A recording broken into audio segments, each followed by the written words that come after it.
Oh, ganito ang buhay sa probinsya. Naghihintay ka lang ng dilim.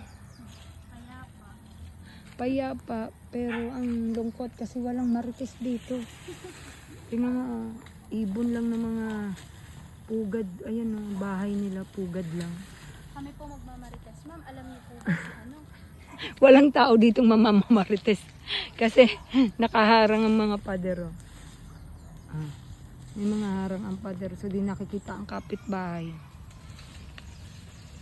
So sad. Ay, kita pala yung bundok sa harapan. Anong bundok yan? Ha?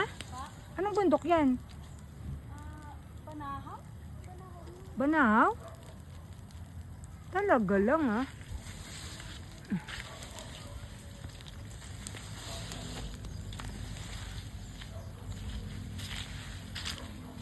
Uy, may harapan pala kami ng bundok. Imagine mo. Yung ko lang nalaman to, Kim. Yan oh. Harapan namin pala yan.